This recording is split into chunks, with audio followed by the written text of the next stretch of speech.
Heyo everyone! This is the Simply African Evolved channel where we share stories and information about dance gaming in various African countries. Okay, today's video is created for all the African nations that have access to the DDR X2 series, in which these countries are Morocco and South Africa. So, it has come to our concern that there will be dance gamers either coming from Morocco or South Africa who will need to know specific information and vital information as well on how to play the DDR X2 series effectively and more into a professional trading lifestyle. So today's video will be highlighting essential features, modifications and tricks that you'll need to know as a dance gamer on how to outperform your gameplays on the DDR X2 series. So let's get on the go!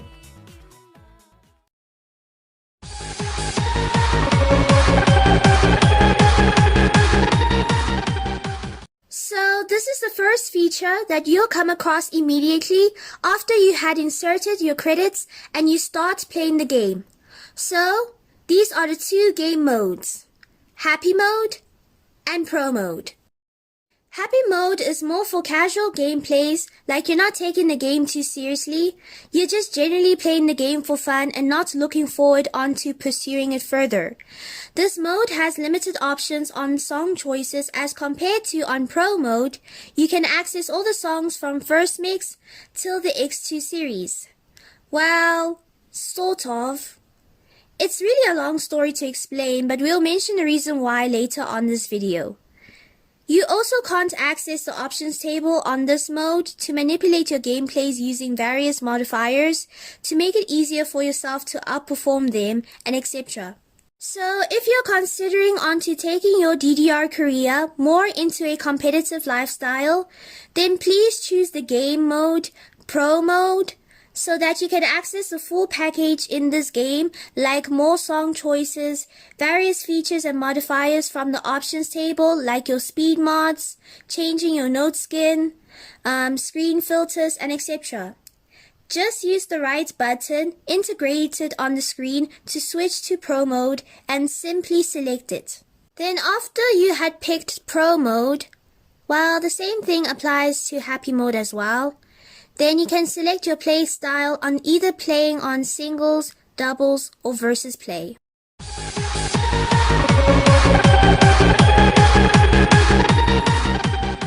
So, only in Pro Mode, you'll have access to 3 music game modes, in which they are Music Play.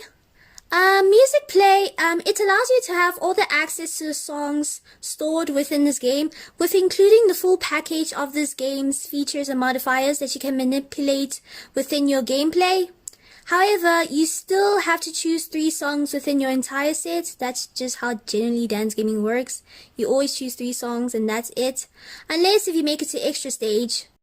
i.e., if you get equal or more than 950,000 points on all of your 3 songs between the levels difficult till challenge, basic and beginner don't work on this, then you'll automatically be transferred to extra stage and you will hear a siren from the cabinet, like go like woo woo woo, something like that. I don't have a video about it, I wish I do. And on extra stage, you're not allowed to miss 4 arrows or it's game over. Oh yeah, not only on extra stage that you're not allowed to miss 4 arrows, you're also not allowed to drop your holds. Like, you're not allowed to get NG on your holds. You're not allowed to basically miss a freeze arrow when it gives you an NG. So say like for example, you're playing on extra stage and you missed 2 arrows and you got 2 NGs from your freeze arrows. It's an automatic fail. So be careful. Course play and drill course are similar, but to differentiate the two, course play is more like a story event kind of thing that you play in DDR. Like examples that we have are the Pluto story, Replicant D Action, and also the Replicant D Ignition, being the most popular courses back in the olden days. Unfortunately, in South Africa, none of our X2 cabinets but I'm also assuming the one in Morocco doesn't have it as well, don't have those course play stories. Like we don't have the replicant D action because our cabinets weren't supported with e-amusement back then. That's why you cannot find songs like Possession, New Decade, Valkyrie Dimension, and etc. Dance drill courses are more like a similar concept to the Dan courses on the Ace 20 series, with a collection of songs grouped all together that you'll have to pass as a whole set. If you increase the level of the drill course, like on DDR X2, it has 15 dance drill courses. Dance drill course number 15 is the hardest drill course, just like level Caden is the hardest Dan course on Ace 20. We had added the Wikipedia links on the descriptions below if you want to read more on course play, dance drill courses, and Dan courses. So for your professional personal trainings, you must select the music game mode so that you can play the game at its full package compared to happy mode, limiting these features to be displayed for yourself to take advantage on your gameplays. Alright, so on music mode, you'll have all the DDR songs within their respective folders, just like on Stepmania, but prettier though. You can press the two buttons at the same time if you want to access the folders in terms of series, BPM, alphabetical order. It's the same ideology when you press the two buttons on the Extreme series, but X2 comes with more option choices.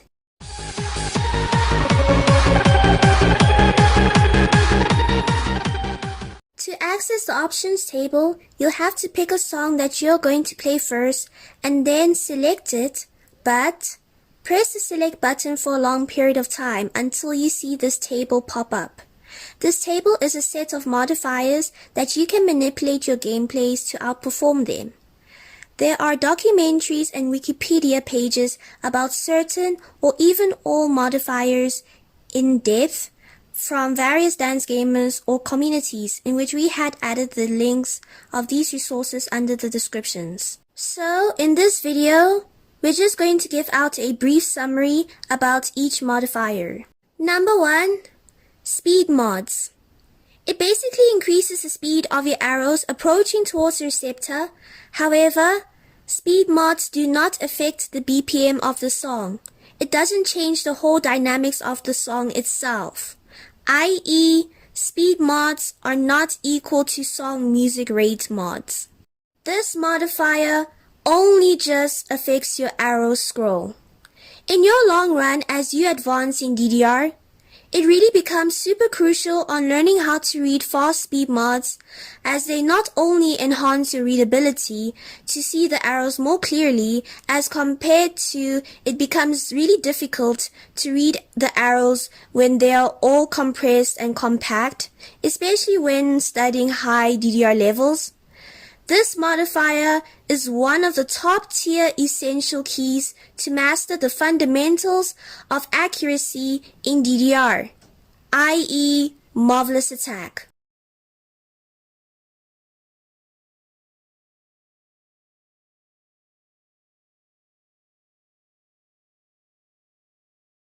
There are 2 documentaries about speed mods in depth from various dance gamers in which you can check the links under the descriptions.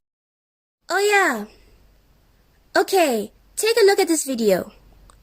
You can see that this player now is accessing the options table to choose her modifiers to help her perform well, and the song immediately starts. Now, look here.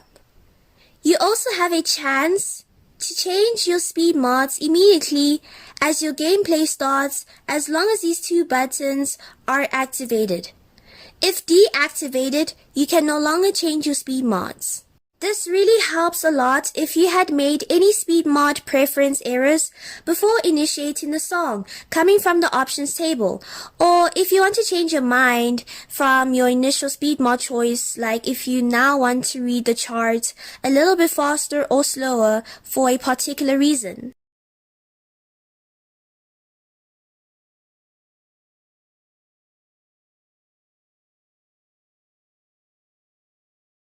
Number 2, the boost modifier. Okay, first off, here are the different types of boost modifiers. When you now enable a boost modifier other than normal, the arrow scroll changes as the arrows approach towards the receptor. But let's understand this in a way that you can differentiate the difference between that your speed mods can have an impact on your arrow scroll versus a boost modifier can also create an impact. Boost modifiers do not change the value of your scroll speed that you had initially created with your choice of a speed mod. Only speed mods can change the value of your arrow scroll speed, whilst boost modifiers focus on changing your arrow scroll speed as a visual impact on whether the arrow scroll will have this unique approach towards the receptor by either accelerating or decelerating towards it, as compared to how most of the population of DDR players are so used to reading on the normal modifier by default because it is reaching towards the receptor at a constant pace as compared to how uniquely boost modifiers reach towards the receptor. And the thing is that, okay, say for example that you're reading a song at 150 BPM and your speed mod is 2 times speed, so your scroll speed is going to be 300. So you are reading at a scroll speed of 300. So you are reading 300. So if you insert a boost modifier, that boost modifier is not going to change that 300. But instead of yourself seeing the arrows move at a constant pace, you're going to see the arrows move at a unique like movement, either accelerating or deaccelerating towards the receptor. So boost modifiers really focus on the visual impact and they do not change the value as compared to the properties that do speed mods do. Number 3, the appearance modifier. These are the modifiers available: visible, hidden, sudden, stealth, hidden plus, sudden plus, and lastly, hidden plus and sudden plus combined. You can check more elaborations about this modifier on the reference links, either documentaries or Wikipedia pages, under the descriptions. Number 4, the turn modifiers. They change the orientation of the entire chart. This modifier focuses on the direction of your body movements throughout the entire gameplay. They really become advantages that you have a choice to change a direction that feels comfortable for you to play the chart on. But please take note that there will be some tournaments that prohibits this feature. However, for your training lifestyles, be my guest. You can use them at no cost. Number 5, the scroll modifier. It is the placement of your receptor. Most of the population of DDR players are up scroll readers, but we do have DDR players who are naturally down scroll readers, aka reverse players. Well, it's your choice. Number 6, the step zone modifier. You have a choice to enable or disable your receptor appearing during your gameplays. Number 7, the note skin modifier. Basically, this modifier colors your arrows according to musical beats, so that the player can detect the beat of a certain arrow in relation to the music according to how the arrow is colored. You have 4 types of note skins. You have note, rainbow, flat, and lastly, vivid. Globally, note is usually the preferable note skin since it's easier to understand each arrow's beat. Number 8, the cut modifier. It basically eliminates certain arrow beats, like cut number 1. It will only show you the 4th beat steps and all the rest will be eliminated. Whilst for cut number 2 only shows 4th and 8th beats with all the rest also being eliminated.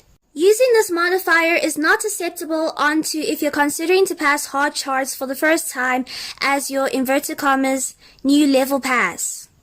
Also using this modifier degrades your scoring throughout your entire gameplay because of all the missing arrows not available to also impact on increasing your scoring. Number 9, the freeze arrow modifier. You can enable or disable your freeze arrows.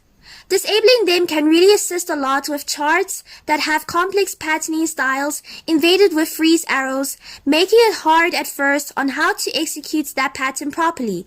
Like for example, no one understood the near ending part of Splash Gold on Expert at first.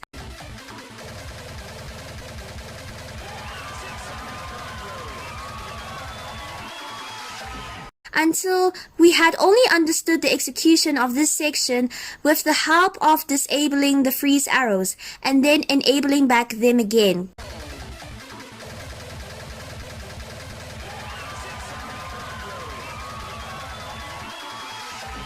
Please only use disabling freeze arrows for studying purposes if necessary. Enable them back on for gameplay purposes because disabling freeze arrows will also degrade your scoring.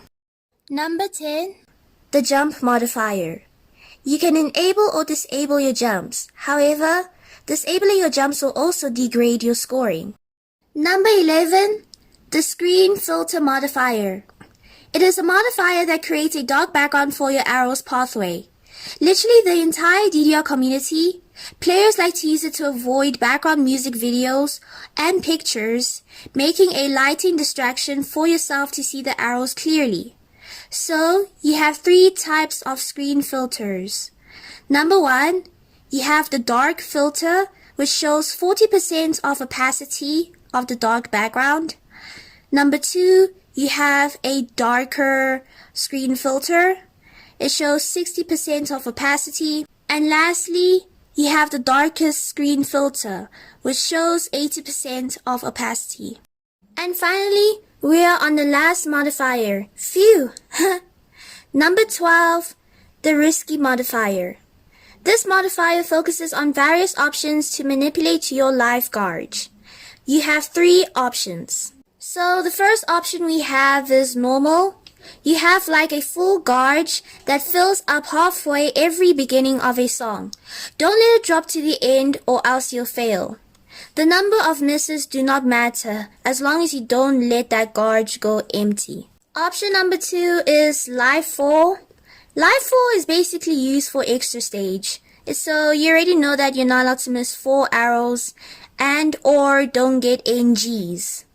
Don't drop your freeze arrows basically. And the last option we have for this modifier is risky.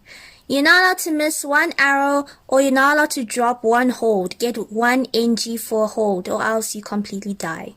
And that's basically all the modifiers on the DDR X2 series that are available, that you should take note of and use them for your advantage for enhancing your gameplays. Basically, no experienced player can neglect the options table. It's what makes us understand the actual game itself.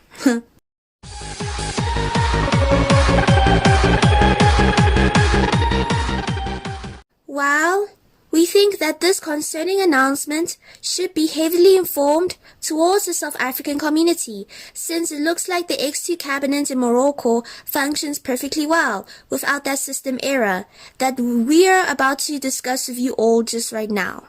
Unless if otherwise, because this is the only gameplay being featured on media that had been recorded in Dream World, Morocco.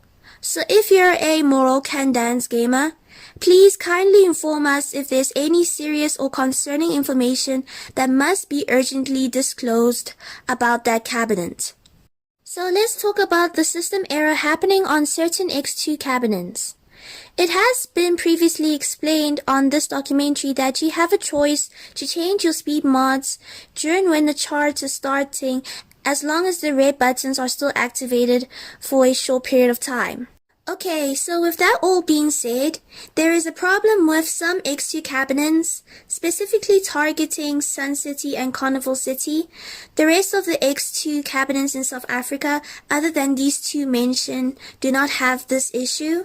About their I/O input, executing a vague action towards the left and the right panels to correspond with the activated buttons integrated on the screen. If the buttons are still activated and you're already stepping on the incoming arrows approaching towards the receptor, you can unwantingly change your speed mods using the left and the right panels, even if sometimes the buttons will only deactivate quite at a later stage as you're long starting to play the chart.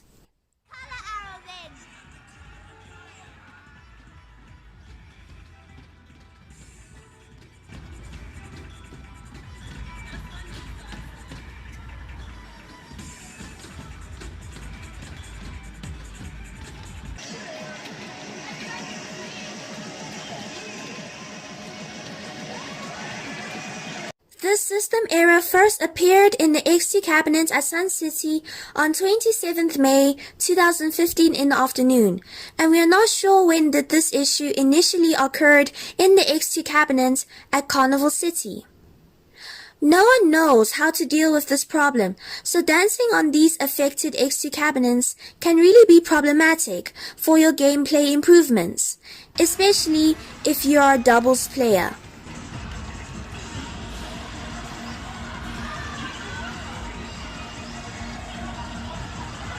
A video had been created on how you can strategically deal with X2 cabinets having this system error so that you don't have harsh training sessions, especially if these X2 cabinets, Sun City and Carnival City, are your nearest X2 access.